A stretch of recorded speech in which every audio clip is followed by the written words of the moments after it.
تو یہ عظمت و یہ شان خلیفہ اول ابو بکر صدیق رضی اللہ تعالیٰ عنہ جنہوں نے آقا صلی اللہ علیہ وسلم کی ذات پر اہل اسلام کے لیے، اسلام کے دین کے لیے اپنی ہر چیز کو بارگاہ خداوندی میں خیرات. غزوہ تبوک کے واقعے کی طرف آ جائیں. روایت میں یہ بات موجود ہے کہ آقا علیہ السلام نے حکم فرمایا، صحابہ کرام کو جمع کیا، فرمایا اس غزوے میں تمہیں مالی قربانی دینا پڑے، اگر ہو سکے جانی قربانی دینا پڑے تو پیچھے نہیں کرنا. تو آقا علیہ السلام نے مالی قربانی کی اعلان فرما دیا. عمر فاروق رضی اللہ تعالیٰ عنہ کے دل میں یہ بات آئی کہ ہر معاملات میں ابو بکر صدیق رضی اللہ تعالیٰ عنہ مجھ سے فوقیت لے جاتے ہیں، پڑھ جاتے ہیں. آج آقا علیہ السلام نے مال کی بات کی ہے، چلو آج مال کے اعتبار سے میں زیادہ مضبوط ہوں، آج بارگاہ مصطفیٰ میں اتنا مال اللہ کی راہ میں لا کے رکھ دوں گا. آقا علیہ السلام مجھ سے راضی اپنے گھر گئے، اپنے مال کا 2 حصہ کیا، ایک حصہ اپنے اہل و عیال کے لیے رکھا، ایک حصہ بارگاہ مصطفیٰ میں لا کے رکھ دیا. آقا علیہ السلام نے فرمایا اب خیط علی حالک، اے عمر گھر کے لیے کیا چھوڑ آئے ہو؟ فرمایا یا رسول اللہ گھر کے لیے اللہ اس کے رسول کو چھوڑ. فرمایا گھر کے لیے آدھا مال چھوڑ کر آیا ہوں یا رسول اللہ، ایک حصہ آپ کی بارگاہ میں لا کے رکھ دیا، ایک حصہ اپنے اہل و عیال کے لیے رکھ دیا. اتنے میں ابو بکر صدیق رضی اللہ تعالیٰ عنہ تشریف لائے. جو کچھ گھر کا مال تھا وہ پورا کا پورا بارگاہ مصطفیٰ میں لا کے رکھ دیا. حتیٰ کہ روایت میں یہ بات موجود ہے کہ اپنے جسم پر جو کپڑے آپ نے زیب جم کیا تھا وہ کپڑے بھی اتار کے بارگاہ مصطفیٰ میں لا کے رکھ دیا. یا رسول اللہ یہ کپڑے بھی غزوہ میں کچھ کام آ جائے تو ابو بکر کے لیے وہ بھی حاضر کر دیا ہوں یا رسول اللہ. روایت میں یہ بات ہے کہ ابو بکر صدیق رضی اللہ تعالیٰ عنہ ایک کمبل کو آپ نے زیب کر کیا، کمبل کو اوڑے ہوئے تھے، سامنے سے بالکل کھلا ہوا تھا. تو ابو بکر صدیق رضی اللہ تعالیٰ عنہ ببول کا جو کانٹا ہوتا ہے بڑا، اس سے ٹوپ لیا، لا کے رکھ دیے. تو آقا علیہ السلام نے فرمایا اب خیط علی حالک، اے ابو بکر گھر کے لیے کیا چھوڑ آئے ہو؟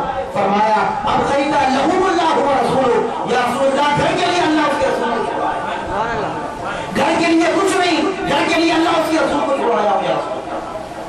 تو اتنے میں گفتگو ہو رہی تھی، جبرائیل امین بارگاہ خداوندی سے آئے. آقا علیہ السلام نے دیکھا کہ جب بھی جبرائیل بارگاہ مصطفیٰ میں آتے، مجلس صحابہ میں آتے تو کسی نہ کسی لباس بشریت میں کسی نہ کسی شکل میں آتے. تو آقا علیہ السلام نے جبرائیل امین کو ایک مرتبہ ایسے لباس میں دیکھا، وہ لباس جو ابو بکر صدیق سے افضل کیے تھے، ابو بکر صدیق کا وہ لباس جو آپ سے افضل کیے تھے جبرائیل امین، وہی لباس بارگاہ مصطفیٰ میں. آقا علیہ السلام نے فرمایا اے جبرائیل اتنی مرتبہ میری بارگاہ میں آئے ہو، آج تک میں نے تمہیں اس لباس میں نہیں دیکھا، پہلی مرتبہ یہ لباس میں دیکھ رہا ہوں. کمبل اوڑے ہوئے ہو، ببول کے کانٹے لگے ہوئے ہیں. فرمایا یا رسول اللہ آج میرا ہی لباس نہیں، عرش پہ جتنے رہنے والے ملائکہ ہیں سب کا لباس عجیب کر دیا. فرمایا کیوں؟ فرمایا کہ آپ کے ایک فرمان پر آپ کے صحابی ابو بکر نے جو مثال پیش کی ہے، جو معاملہ پیش فرمایا ہے، اللہ کو اتنا پسند آیا کہ اللہ نے ابو بکر کا جو لباس تھا عرش معلیٰ پر تمام ملائکہ کا لباس آپ کے لیے بنا دیا. اور اللہ نے بھیجا ہے کیا یا رسول اللہ؟ اللہ ابو بکر پہ سلام بھیجتا اور پوچھتا ہے کہ کیا اس فخر و فخر میں کیا وہ اللہ سے راضی ہے؟ کیا اللہ سے راضی ہے کیا؟ آقا علیہ السلام نے فرمایا کہ ابو بکر یہ جبرائیل ہے، بارگاہ خداوندی سے آئے ہیں، تم پر سلام بھیج رہے ہیں، اور رب کا فرمان یہ ہے کہ کیا تم اس فقر و فاقہ میں تنگی میں اللہ سے راضی ہو؟ تو ابو بکر صدیق نے فرمایا کیا میں اپنے رب سے ناراض ہو سکتا ہوں؟ ارے میرا رب آپ کے بعد کسی کی رضا پوچھتا ہے تو مجھے پوچھتا. رب نے مصطفیٰ کے بعد اگر اللہ کی بندوں میں سے کسی کی رضا پوچھا ہے تو ابو بکر صدیق کی ذات. فرمایا کہ میں کون ہوں جو یہ کہوں کہ میں مولا سے ناراض ہوں؟ یا رسول اللہ میں اپنے رب سے ہر حالت میں راضی ہوں، راضی ہوں، راضی ہوں. تین مرتبہ یہ ابو بکر صدیق رضی اللہ تعالیٰ عنہ کی عظمت و یہ شان، یہ فضائل، یہ کمالات، یہ مناقب ہیں.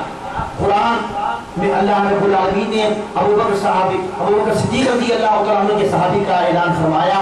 حدیث میں آقا علیہ السلام نے ابو بکر صدیق رضی اللہ تعالیٰ عنہ کی عظمت و شان کو بیان فرمایا. آئیے امام حاکم کی روایت کو آپ کے سامنے رکھ دوں گا.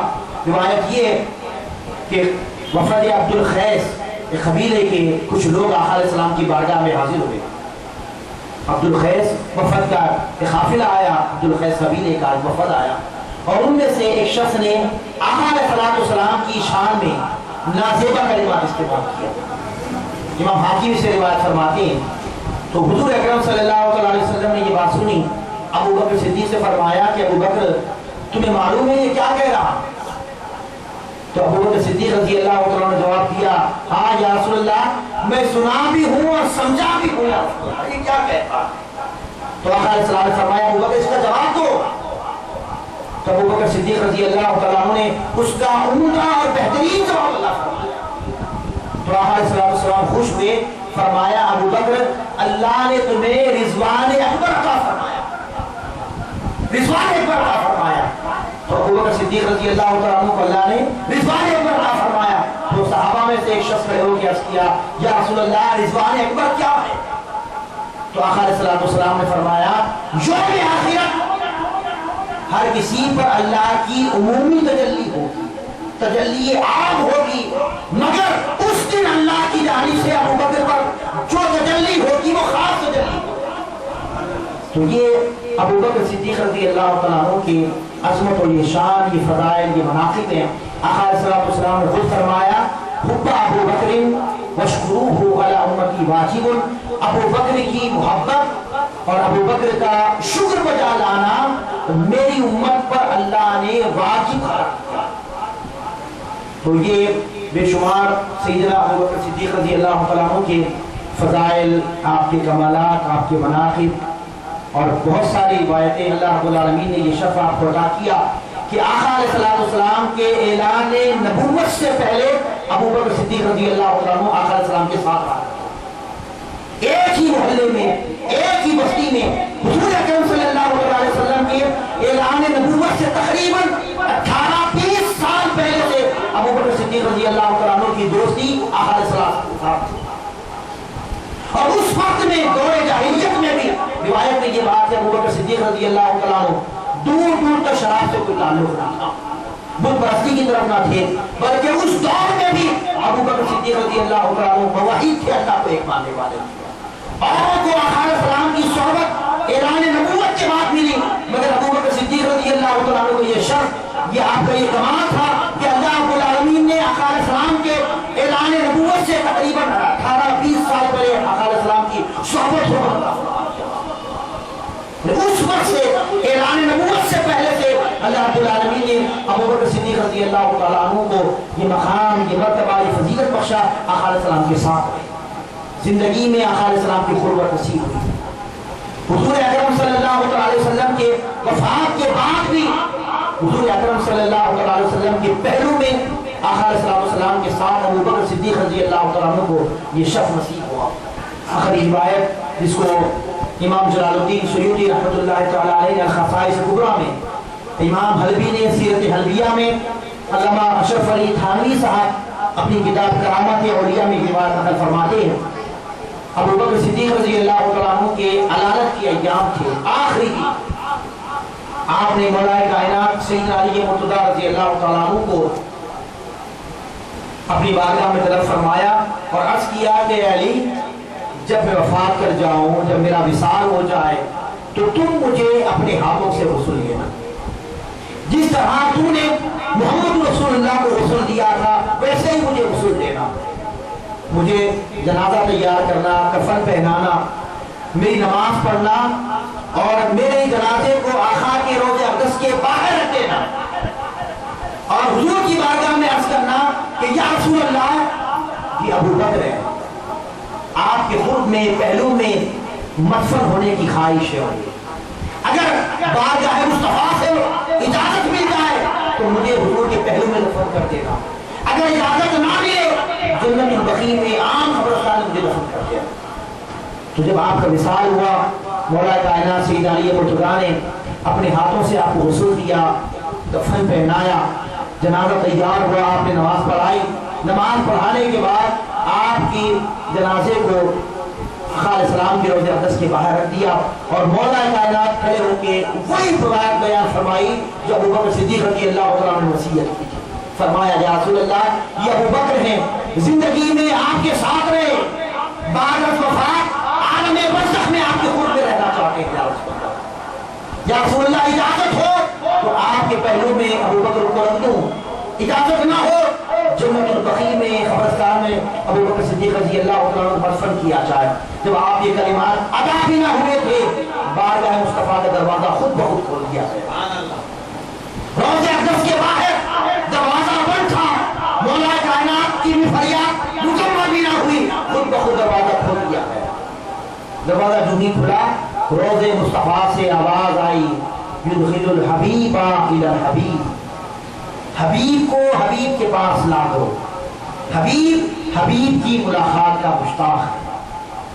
تو آخر السلام کے روضہ اقدس سے آواز آئی تو سیدنا ابو بکر صدیق رضی اللہ تعالیٰ عنہ کو آپ کے پہلو میں حضور اکرم صلی اللہ علیہ وسلم کے قرب میں رکھ دیا گیا۔ یہ ابو بکر صدیق رضی اللہ تعالیٰ عنہ کے فضائل، مناقب، یہ تذکرہ کرنا اللہ نے امت پر واجب کر دیا۔ یہ نہ سمجھے کہ ابو بکر صدیق رضی اللہ تعالیٰ عنہ کی یاد کیوں منائی جائے، ان کا تذکرہ کیوں کیا جائے، ان کے محبت کے اپنے دلوں کو ابریز کیوں کیا جائے۔ تو اللہ کے رسول صلی اللہ علیہ وسلم نے خود فرمایا، ابو بکر کی محبت اور ابو بکر کا شکر بجا لانا میری امت پر واجب کر دیا گیا۔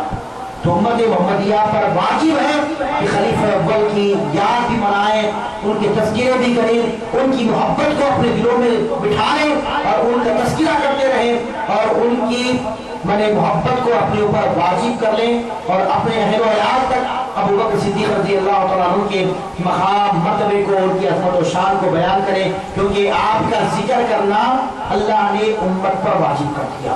یہ چند باتیں کہہ کر میں اپنی بات کو سمیٹ لیتا ہوں۔ آئیے ہمارے مصطفیٰ صلی اللہ علیہ وسلم میں ہدیہ نعت کے لیے میں حافظ محمد الیاس صاحب سے ادباً التماس کرتا ہوں کہ وہ بارگاہ رسالت آپ صلی اللہ علیہ وسلم میں ہدیہ نعت پیش فرمائیں۔ حافظ محمد الیاس ہم کو سماعت فرمانا ہے۔ وہ شخصیت حضرت العلامہ مولانا خواجہ فیض الدین صاحب ہیں۔ آج کا یہ موضوع خلیفہ اول یاد ابو بکر صدیق رضی اللہ تعالیٰ عنہ۔ خلیفہ اول وہ ہیں جو سلسلہ نقش بندیہ کے بانی۔